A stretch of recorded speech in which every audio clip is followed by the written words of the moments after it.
Well, hi, everybody. Welcome to the next episode of Final Cuts by BVS Film Productions.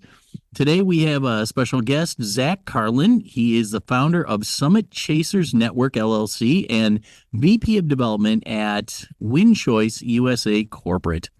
Zach, great to have you on. Thanks so much for having me. This is going to be a lot of fun. I'm excited. Awesome. Hey, well, tell us a little bit about yourself.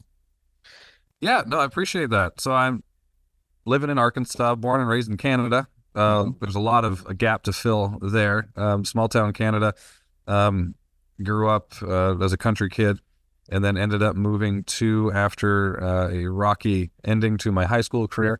Or moving to Las Vegas. Cool. And that's where I decided to. I became a professional fighter there. I had been fighting. I was a black belt by the time I was 8 in karate. Wow. And then I got into boxing when I was 12. And my dad, I'm the youngest of 6, and I was kind of my dad's last chance to having a kid to go to the NHL. So I rebelled against that a little bit, and then I ended up getting into a little bit of trouble. Go ahead. So you went to hockey? You were going to go into hockey? Or you did? Yeah, I did. I played hockey. I played at a high level, but my heart was always in kind of the martial arts and the boxing and that kind of stuff, which Gotcha. Parents didn't really, but it was much more taboo then than it is now. Right. So how long ago was that? Oh, that was in 2001. Okay. 1 or 2. So that was when the only thing like the UFC was like UFC 1 or 2 where it was no holds barred, no gloves. No gloves. I hate to say it. I love those fights. They were just they're so much fun. Like the bare knuckle. They're the bare knuckle and they didn't last long. At least the ones I saw.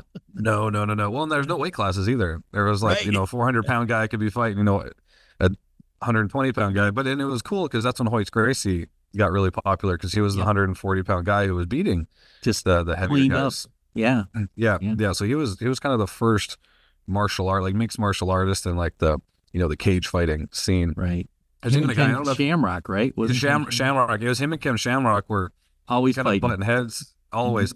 And that was kind of the big one because Ken was one of the first ones. Nobody gives him a lot of credit because Ken was really one of the first ones he had like the stand up, he had the physique, he had the boisterous, attitude, charisma. Yeah. To go in and really do it. He was one of the first ones. So that's what it was compared to. So I was, and again, town of 900 people. I was the only one there who even thought of even possibly doing that. So wow, it was a little taboo. So, and then my parents kept pushing me, or my dad particularly kept pushing me to play hockey, and I didn't want to, so I rebelled a little bit. And ended up not graduating high school immediately. I was actually homeless and ended up in an addictions unit. Wow. When I was 18, going on to 19. I spent my 19th birthday in an addictions unit. And that's in Vegas? That was in Canada. In Canada. Oh, that's okay. That's where hockey is. And then, yes, exactly. But then again, me and my parents had a bit of a rekindling. We have a very good relationship now. I don't blame anything on them. It was all my own decisions. And that's when, they even said, like, if you're going to do this by going in and fighting, because I had some amateur fights and I was traveling to the city and I was doing it. Yeah. It's kind of one of the things that pulled me out of the addiction was just I had something else to obsess over, which was the martial arts and the sports in general. Yeah. And so they're like, if you're going to do it, you might as well do it. You have a sister that just moved to Vegas. So, and at the time, that was 2007, 2008. Like, you might as well do it. Yeah. If you're going to do it. So I was like, well, okay. So I moved from freshly clean 19-year-old kid from small town Canada. Let's move to Vegas. That's a great idea. Sin City, as they say. Yeah. And I tell everybody, if you're going to move there, if you can survive the first 6 months, you'll be fine. That first 6 months is rocky, though. Yeah. That first 6 months is rocky. But I did. I survived, and I lived with my sister. I trained. I had Extreme Couture, and then I ended up fighting professionally until 2013. So about 20, I was 24. Yeah, by the time I got injured. While I was doing that, it was kind of my first soiree into entrepreneurship, because you don't get paid a lot when you're doing that, especially when you're starting out back then. Right. And the promotion I fought for hasn't been around for a decade or more now. Superior Cage Combat. And I get paid, $1,000 to show, and if you win, you get another $1,000 or $2,000. But that's every 6 to 8 weeks. It's not very much. Oh, yeah. So I had to find a way to make money in between, and again, I'm from Canada, so I had no way to work other than with my commitments to the fight organization. So I had to start my own. I started doing like strength and conditioning coaching for some of the guys at the gym. So I'd just get paid, $20, an hour or something like that to put them through some, strength and conditioning. And that was kind of my first like business stuff, experience and having to manage money and people and my time and that kind of stuff, a schedule.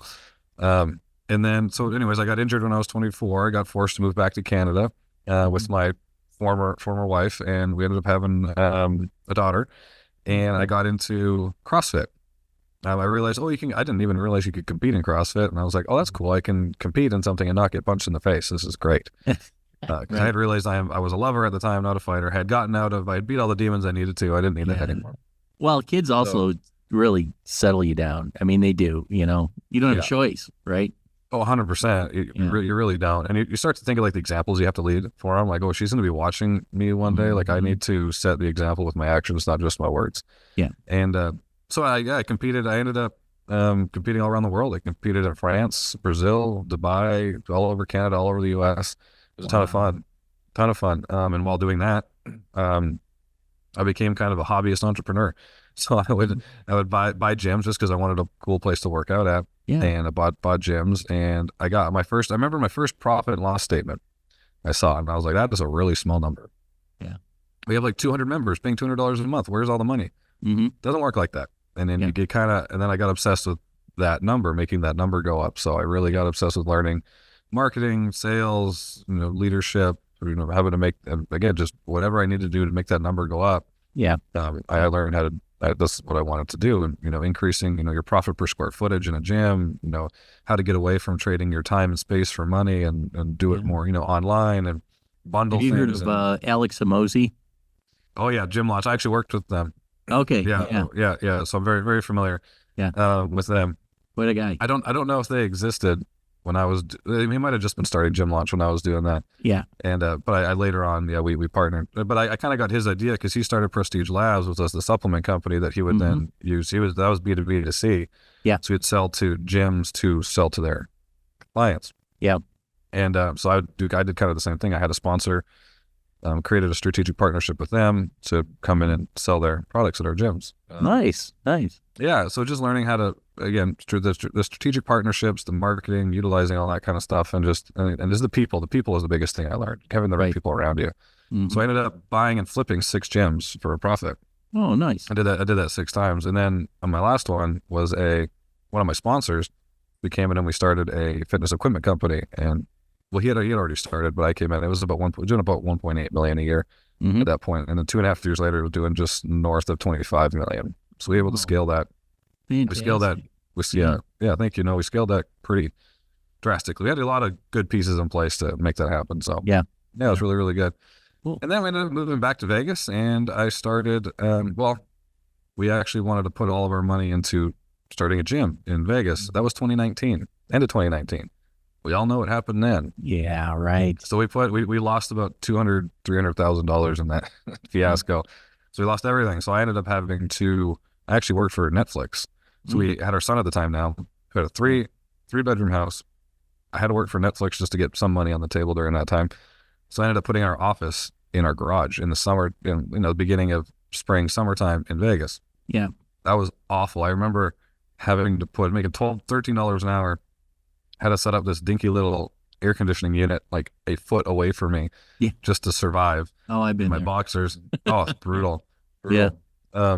It's like everybody always has to continue to reinvent themselves, 100%. Just in the changing economy, the world we live in, that's one thing I've learned in my time on this planet. You have to be prepared to reinvent yourself all the time. Yeah.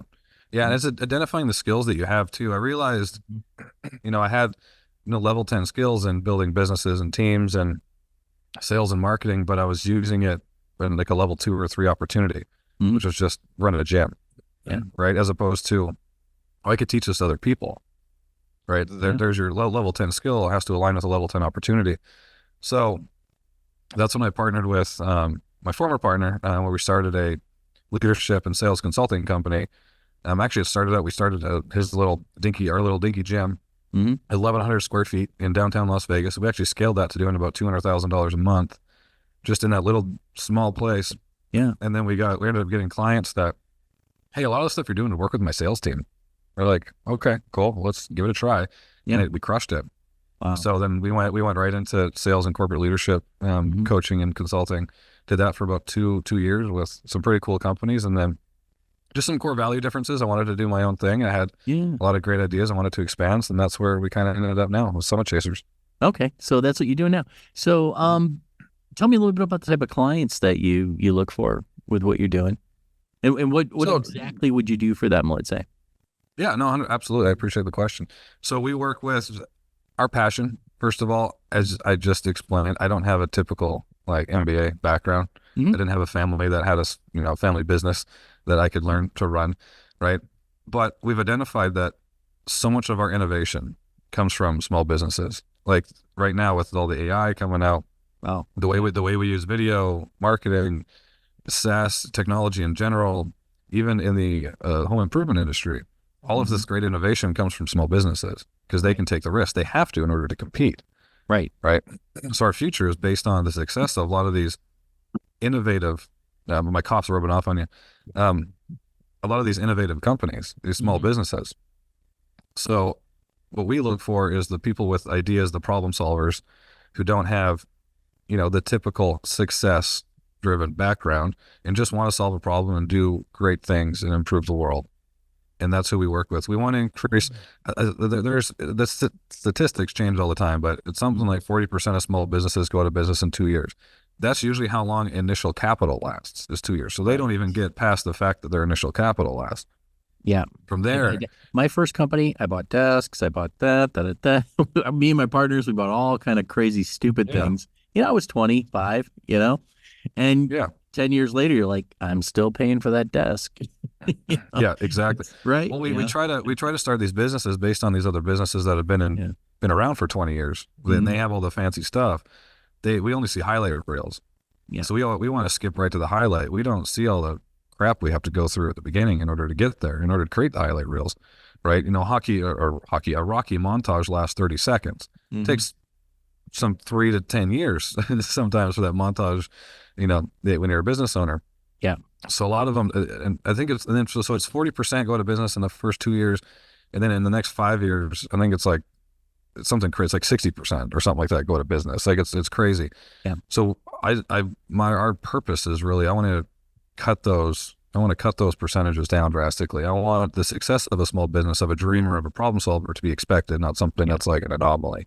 Right. So that's what we do with Summit Chasers is we come in and we implement best business practices, foundational best business practices, starting right from personal development, from an owner leadership perspective, because you are always going to be the biggest ceiling. You're going to be the biggest backlog that your company goes through when you're trying to scale, because you can't scale past you. Right. So you have to elevate yourself. Right. And then it goes from there to, finding what your company vision and purpose is, unifying your team around that, mapping out your processes, procedures and processes, creating training plans, increasing your talent density. How do you hire? How do you identify who to hire? What types of positions should you hire for? How do you replace yourself? And then from there, we go into, when you have a good foundation, then we go into marketing and sales tactics from there. But we don't do any of that until we have solid foundations, because you can't build, like if I was to build this pen on top of each other, it's not going to go very far. But if I build out a big base, right, it'll stack up and grow much higher. Yeah. So that's kind of what we do with our clients. Yeah, that makes sense. And one thing I'm learning in this business that we have, the video production world, is to scale this, you need to have to be able to have 80% of your work being done somewhere else, and you just manage it, and that's how it grows, or even more, depending on what you're selling or doing. And that goes for podcast production too. I mean, that's the other end of our business. And we see the same thing. It's got to be 80% has to be done either somewhere else or by somebody else, and you just kind of manage it. So it's interesting how that works. Speaking of video, this is what this podcast is usually about. It always ends up going into different places, but so how does video play a role in what you're doing? It increases your impact. Yeah. By far, right? That's how you gain trust. Like if we have a goal of helping 10,000 of working with and helping 10,000 business owners create the life of their dreams. Yeah. Right.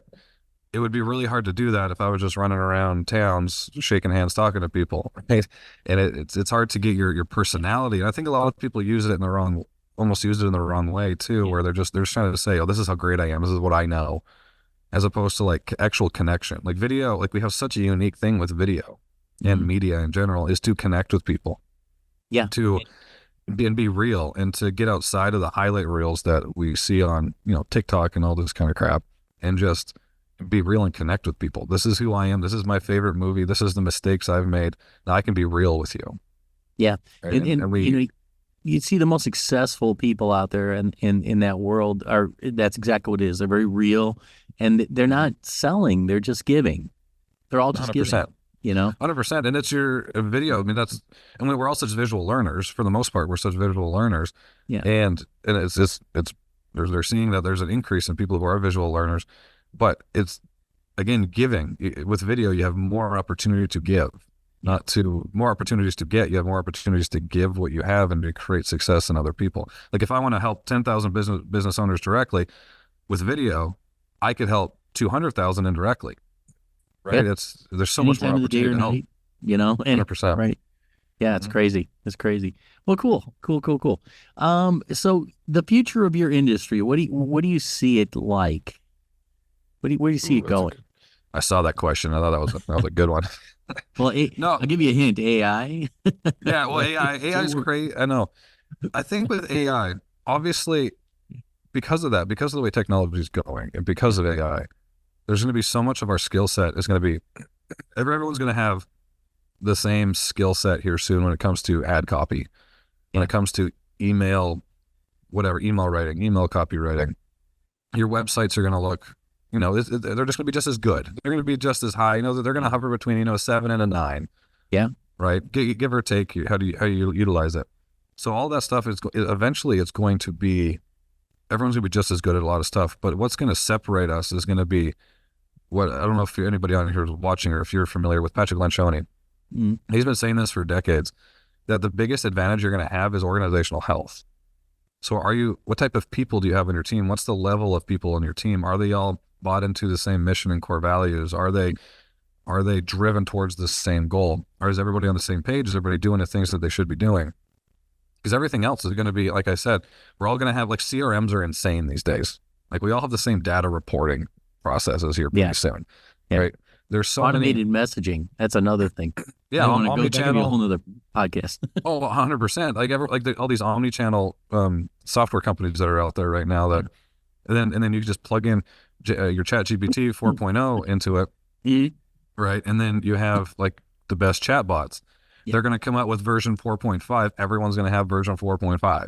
Yeah, right. It's going to be very hard to stay ahead of that game. So you can right now because there's still at least a little bit of a gap between innovations, but pretty soon the gap is going to be so short, and people are going to have teams of people who are just getting ahead of that stuff. Yeah, everyone's going to be just as good at that stuff, but the big difference is going to be who's the best people you have on your team, how are you managing and leading them towards a defined vision and goal. Right. And then how do you keep bringing in those? How do you attract and bring in those great people? Reed Hastings, he's the former CEO of Netflix. He had a great book about that. It's called No Rules, and it was just all about where the industry is going, like creative industry is going, the tech and how you utilize it and all that kind of stuff. Everyone's going to have the same stuff, but the best companies are going to have the people who take care of their people, compensate them properly, and let them be creative. Yeah. So I think that's a big place where I think the industry is going. It's not as fun to talk about because AI is cool. Yeah, and you know what? I still think there's going to be a need for human interaction. I think that it's going to take a while for that to go away at some point. At least from the B2B world. B2C, you can go on Dell's website and order a computer. I inevitably have to end up talking to a real person anyway because the computer never does it right. Exactly. The ordering, I don't know why, but I see that more and more. But and I agree with you 100% on, it's going to be a level. And I've seen this all the way back to when we used to create brochures. Okay, that's dating myself. Yeah. It would be PageMaker came out, everybody was a page designer. Next thing you know, websites came out. everybody was a web designer. But that cream of the crop are the ones that were able to stay ahead of the curve and able to move forward and kind of look where that puck is. Nowadays, it's like you don't even know it's going to be a puck, you know? Yeah. Where it's going. Yes, it's moving so Anyway. fast. Yeah, exactly. Because back then, I mean, if you got ahead of something, you were a year ahead of some people. Yeah, right. Right. And you could stay there for a while. And you could stay there because then you had the capital, you took advantage of it, and then you had the the mind power, the people power to then stay ahead of the next thing, and then you were 10 months ahead of them at that point, right? So but now it's like a week, it's like a month, like something new's coming out. It's so much harder to stay ahead, and it's going to get to the point where things are going to change, in a week, or they're just not going to change at all because it's just constantly we got to be there's be ChatGPT and a few other AI tools and then a few other CRMs. And they're just constantly changing. So everybody's going to be on the same page eventually. Everyone's going to be on the same level. So it's going to be so much harder to stay ahead. But again, the difference is going to be the people that you have on your team to do so. Right, right. So my next question is two parts. It's and if you can answer either one if you like or both. So what would you tell somebody starting off in MMA and then also your current business that you're in? Okay, I'll start with MMA because that's going to be an easy one. Don't do it. just don't do it. No, if you're somebody who, the thing with martial arts and the reason I got out of it, and I should have got out of it sooner, is because it's one of those things, it's one of those sports, you don't play fighting. Like you don't go out on the weekends and, I mean, you can, everyone's seen Fight Club. I mean, some people, this generation maybe hasn't, but the new generation hasn't, but you don't play it. Like there's consequences. Like you can go to your self-defense classes, go do jujitsu, go to kickboxing, but to actually get in the ring and compete, if you're not 100%, that's what I want to do with my life, and you're young and you're hungry and that's what you're going to do, and you have people that are going to support you to do it, don't do it. Yeah. Just don't. It's not a hobbyist thing. I went to Thailand for a month and trained in Muay Thai with them for a month. I thought I was good. And then I went there. Mm-hmm. Like these are kids that since they were 4 years old were kicking trees. Yeah. They just kick trees to train their shins, so their shins would harden, right? They'd get micro fractures in their shins, and it would calcify over and create hardened shins. And they were doing that since they were 4. So you get touched by one of those guys, but they're a different human, right? So you want to get into a sport where there's that type of dedication, that type of cultural impact. And you're going to fight somebody like that who was built to do it by the time they were born. Yeah, like if you're not in it 110% and you're young enough, just don't do it. Or a condom. Just don't do it. Well, I mean, she came up when you can still get away with that. These days, if you're new coming up, like if you're a young kid, if you're 18 years old right now and you haven't trained a day, like you're 10 years behind at this point. Like you got 100%. I did gymnasts and all those kind of things. If you're not training by the time you're little, you don't have those, that awareness. And it's the feeling of having a human being push on you and try to drag you down and choking you. It's a different feeling than it looks like on movies. I believe it. Like it sucks. It's different. So if you don't have that, just don't do it. Anyways, I spent too much time there. The other one was getting into business. Right. Yeah. Getting into your current business that you're in now. If they're just starting out, got injured in MMA, what do they do? Same advice. No, I'm just joking. Well, this is going to be probably a pretty cliche answer, but it's the top place to invest, which is yourself. Like if you, like I don't know if everybody can see, if you're listening to this, you can't see it, but I mean, that's one of 2 bookshelves that's completely full. Yeah. Right. Last year I read about 84 books, and that's not a lot compared to some people, but that's 84 books I've read maybe more than once, and I took notes on, and I studied it, and I implemented it into our frameworks I teach to people, or about my own businesses and that kind of thing. You have to invest so much into yourself. Yeah. Because if you want to start a business, again, like I had said, you're the biggest thing that's going to hold it back. You're the block. You're always going to be the block. You can't have $100 million business, a sustained, long-lasting, healthy $100 million business if you have a $10 million mindset and skill set. Yeah. Right. Even if they say, well, you can hire people who know how to do that. Well, you have to manage that person that you're hiring. And a lot they of look times to you for exactly. everything. And there's benefits. There's benefits that people don't talk about, and it's the benefit of being around you. So if you hire an A player to run your $100 million business and they don't get any benefit for being around you, and I'm not just talking about 401k, I'm not talking about your health plans or dental and all that kind of stuff. if there's no benefit for being around you, if they don't get pushed, if they don't improve, because A players, their biggest, especially millennials, and I can't remember what the other generations are, but the biggest thing that we kind of look for, that we find valuable, is improvement, is being pushed forward, right? Is development, right? So if you don't have those, if you're unable to offer that benefit to A players, then it's going to be very, very, very difficult. I'm not saying it's impossible, because nothing's impossible, but it's the likelihood of your success is much lower. So it's to constantly be, and just, invest in yourself. Yeah. Whether it's courses, I was going to say courses, but I'm not really big on courses, because sometimes people will take courses and they're just kind of, a lot of them are money grabs, and they just give you letters by your name. Yeah. But courses, webinars, conferences, last year, 2023, I went to eight different conferences, a couple different workshops. You got to constantly, once you think that you're done, you got to start over. Once you think you're done, you empty your glass and start over, right? Learn more. So that would be my biggest kind of foundational advice. And then from there, it's just make sure you surround yourself with great people. Define what that is, and kind of, I would say, change what you define a friend as.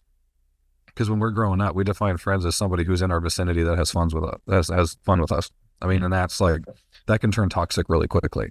But if you're trying to be a successful business person, or successful person, a great person in general, you need friends. You almost need, they call it like the inner circle. You need somebody on your team in that inner circle that's going to call you out, push you, gonna not let you off the hook, gonna not listen to you bitch and complain about your life. They're gonna call you out. They're gonna push you to achieve the things you want to achieve. And likely there'll be people who are above you who can pull you up with them. And it's not to say if they're below you, push them away, but if they're not helping you, if they're not pushing you positively, if they're holding you back, they want to go party, they want to do all this kind of stuff, then they shouldn't be in your inner circle. Yeah. So invest in yourself and be really, really picky with who's in your inner circle. That's great. Great advice. Great advice.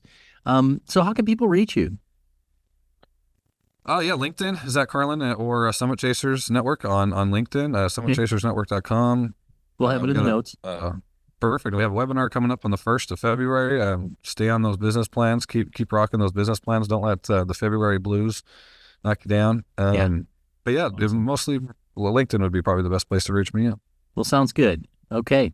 Well, thanks again for being on our show, Zach. We really appreciate it. Very interesting. I really get a kick out of. I had a couple of people on in the MMA world, and it's a real interesting story, which was great, and also your business as well. So that wraps it up for our episode of BVS Film Productions Final Cuts, and we look forward to seeing you next time. Have a great day. Awesome. Let me do a quick shutdown on the end recording. Where did it go? This is when all the good stuff happens. Exactly. Pause. I think it's stop it. Stop recording.